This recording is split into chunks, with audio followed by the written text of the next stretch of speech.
Hello children, welcome back to your Hindi class. Hindi में हम व्याकरण निधि में पाठ 1 का रिवीजन कर चुके हैं, है ना। हमने पाठ को भी फिर से रिवीजन किया है और अभ्यास को भी फिर से रिवीजन लिया था, है ना। आप सबने याद कर लिया होगा, है ना। सबने याद कर लिया है ना पाठ 1। हाँ, वेरी गुड। चलिए आज हम पाठ 2 का रिवीजन लेते हैं व्याकरण निधि में ही। पाठ 2, पाठ का नाम है वर्ड अल्फाबेट्स। ठीक है, पाठ का नाम है वर्ड अल्फाबेट्स। तो वर्ड में हमने क्या पढ़ा था कि वर्ड किसे कहते हैं? भाषा की सबसे छोटी इकाई को वर्ड कहते हैं। भाषा की सबसे छोटी इकाई को वर्ड कहते हैं, यही तो पढ़ा था। भाषा की सबसे छोटी इकाई, भाषा की सबसे छोटी इकाई को क्या कहते हैं? वर्ड कहते हैं। भाषा की सबसे छोटी इकाई को क्या कहते हैं? वर्ड कहते हैं, है ना। भाषा की सबसे छोटी इकाई को क्या कहते हैं? वर्ड कहते हैं। अगर एग्जाम में आ गया कि परिभाषा लिखो वर्ड किसे कहते हैं, तो आप कैसे लिखेंगे? भाषा की सबसे छोटी इकाई को वर्ड कहते हैं। आप ये नहीं कह सकते कि ये तो अभ्यास में था ही नहीं, है ना। आपको याद करना पड़ेगा इसे। ये सब छोटी छोटी चीजें हैं, आपको आनी चाहिए। ठीक है, कुछ भी आ सकता है पेपर में। तो आप कैसे लिखेंगे? वर्ड किसे कहते हैं? भाषा की सबसे छोटी इकाई को वर्ड कहते हैं। ठीक है। और हमने क्या पढ़ा था कि हिंदी भाषा में कुल कितने वर्ड होते हैं? 44 वर्ड होते हैं। कितने वर्ड होते हैं? कुल 44 वर्ड होते हैं। वर्णों को 2 हिस्सों में बांटा गया है ना। स्वर और व्यंजन। वर्णों को 2 हिस्सों में बांटा गया है, स्वर और व्यंजन। स्वर कुल कितने होते हैं हिंदी भाषा में?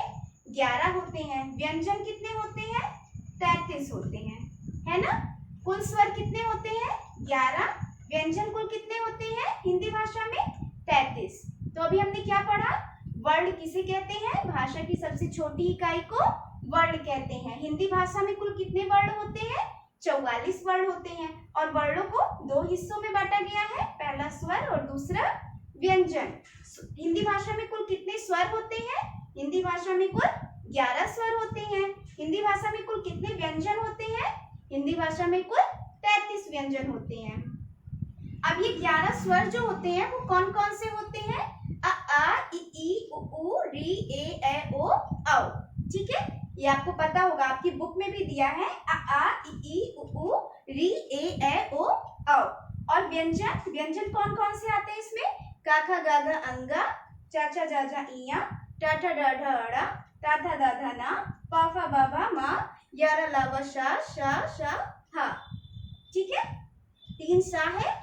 कौन कौन सा सा? बड़ा सा, मूर्धन्य सा और छोटा सा, उसके बाद हा। ठीक है, तो कुल कितने स्वर है? 11 स्वर है। और कितने व्यंजन है? 33 व्यंजन है।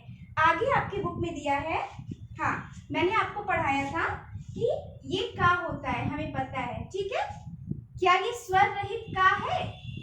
ये स्वर रहित का है? नहीं, ये स्वर रहित का नहीं है। स्वर रहित का कैसे लिखते हैं? ये हो गया जब हलंत लगता है तो ये स्वर रहित का होता है और इसमें हम आ जोड़ देते हैं। तो कोई भी व्यंजन लिखते हैं इसमें स्वर छिपा हुआ होता है। ठीक है, कोई भी व्यंजन हम लिखेंगे, खा लिखा हमने, अब इसमें स्वर छिपा हुआ है। अब जब हम इसको अलग अलग लिखेंगे तो ये कैसे होगा? खा प्लस आ, तो इसमें स्वर छिपा हुआ था। कौन सा स्वर है इसमें? आ स्वर है। ठीक है, तो ये जब खा पे हलंत लगा के लिखेंगे तो ये क्या हो जाएगा? स्वर रहित व्यंजन। क्या हो जाएगा? स्वर रहित व्यंजन। स्वर रहित व्यंजन लिखने के लिए हलंत का प्रयोग किया जाता है। स्वर रहित व्यंजन लिखने के लिए हलंत का प्रयोग किया जाता है। ठीक है, इतना समझ में आ गया? इतना समझ में आ गया आपको ना? चलिए, हमने क्या पढ़ा? वर्ड, भाषा की सबसे छोटी इकाई को वर्ड कहते हैं। हिंदी भाषा में कुल 44 वर्ड होते हैं। वर्णों को 2 हिस्सों में बांटा गया है, स्वर व्यंजन। स्वर 11 होते हैं, व्यंजन 33 होते हैं। और 11 व्यंजन कौन कौन से होते हैं ये आपको पता है। व्यंजन 33 कौन कौन से होते हैं ये भी आपको पता है। ठीक है, और हमने क्या पढ़ा? का को अगर 2 भागों में विभाजित करेंगे तो का पे हलंत लग जाएगा। प्लस आ हो जाएगा, है ना। कापे हलन प्लस आ। ये जो कापे हलन लगता है इसे क्या कहते हैं? स्वर रहित व्यंजन। स्वर रहित व्यंजन को लिखने के लिए हम हलंत का प्रयोग करते हैं, ठीक है। फिर अगला है आपका वर्णमाला। वर्णमाला, वर्णों को क्रम में जो लिखते हैं उन्हीं को हम क्या कहते हैं? वर्णमाला कहते हैं। अगली हेडिंग है आपकी बुक में वर्णमाला। एक एक टॉपिक आपको याद करना है, एक एक परिभाषा, ठीक है। कुछ भी आ सकता है आपके एग्जाम में, तो कोई भी चीज आप छोड़ेंगे नहीं। ये सब बहुत कॉमन चीजें हैं, ठीक है, बेसिक चीजें हैं जो आपको आनी चाहिए। वर्णमाला में दिया हुआ है कि निश्चित क्रम से लिखे गए वर्ण वर्णमाला कहलाते हैं। निश्चित क्रम से लिखे गए वर्ण वर्णमाला किसे कहते हैं? निश्चित क्रम से लिखे गए वर्ण।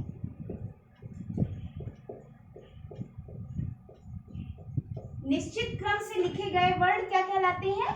वर्णमाला कहलाते हैं, ठीक है। निश्चित क्रम से लिखे गए वर्ण वर्णमाला कहलाते हैं, ठीक है। अब जैसे आ आ इ ई ये सब स्वर भी आप जोड़ोगे, व्यंजन, फिर जो आप क्रम से लिखे रहते हो उन्हीं को क्या कहते हैं? वर्णमाला कहते हैं, ठीक है। फिर है कि प्रत्येक भाषा के अपने वर्ण होते हैं। अंग्रेजी के वर्णों को अल्फाबेट्स कहते हैं और हिंदी के वर्णों को वर्णमाला कहते हैं। हिंदी वर्णमाला में कुछ और भी वर्ण होते हैं। कौन कौन से? जैसे अंक, ठीक है, आ पे चंद्रबिंदु, ठीक है, आहा, ड़ा, ड, छ, त्र, ज्ञ और श्र। ये सभी क्या है? हिंदी वर्णमाला में कुछ और भी वर्ण होते हैं जो कि इसमें दिए हैं। अंक, आपे चंद्रबिंदु, आहा, ड़ा, ढ, छ, त्र, ज्ञ, स्र। ये भी हम लिखते हैं ना वर्णमाला में नीचे, छ, त्र, ज्ञ, स्र, है ना। और इसे भी लिखते हैं, अंग और आहा को भी स्वर में जोड़ते हैं, ठीक है। तो ये सब कुछ अन्य वर्ण हैं जो कि नीचे दिए गए हैं आपकी बुक में। आइए अब कुछ ऐसे चिन्हों के बारे में जानें जिनका हिंदी भाषा में जगह जगह पर प्रयोग दिखाई देता है। जैसे अंग का प्रयोग दिखाई देता है, अंगूर, अंगूर, अंग। इसमें क्या हुआ है? अंग का प्रयोग हुआ है ना, अंगूर, अंग। और चंद्रबिंदु का प्रयोग आंख, कांटा, पांव। इस सब में किसका प्रयोग हुआ है? चंद्रबिंदु का, है ना। और क्या दिया है आपके बुक में? एक तो ये दिया गया है विसर्ग का, प्रायः, है ना। ये जो दो बिंदी लगती है इसे क्या कहते हैं? विसर्ग। क्या कहते हैं? विसर्ग। विसर्ग का चिन्ह है ये। प्रायः में जो दो बिंदी लगी है इसे क्या कहते हैं? विसर्ग कहते हैं, ठीक है। इन वाक्यों में ये बिंदु और ये, इन चिन्हों पर ध्यान दीजिए। इन्हें हमने वर्णमाला में कहीं नहीं देखा। इन चिन्ह वर्णों के ऊपर लगाए जाते हैं। और कौन कौन सा चिन्ह वर्ण के ऊपर लगाए जाते हैं? ये और ये, अंग और आपे चंद्रबिंदु, ये दोनों वर्ण के ऊपर लगाए जाते हैं। ये देखिए वर्ण के ऊपर लगे हैं, है ना। और ये जो होते हैं ये दाईं ओर लगाए जाते हैं। वर्ण के दाईं ओर विसर्ग का चिन्ह लगाया जाता है, ठीक है। और ये ना तो स्वर है ना ही व्यंजन है। ये ना तो स्वर है और ना ही व्यंजन है। ये चिन्ह क्या है? ना तो स्वर है ना ही व्यंजन है। तो इसको हम क्या कहते हैं? अनुस्वार कहते हैं, ठीक है। इस बिंदु को क्या कहते हैं? अनुस्वार। चंद्र बिंदु को अनुनासिक। चंद्र बिंदु को क्या कहते हैं? अनुनासिक। और ये जो दिया हुआ है दो बिंदु दाईं ओर जो लगाई जाती है वर्ण के, उसको क्या कहते हैं?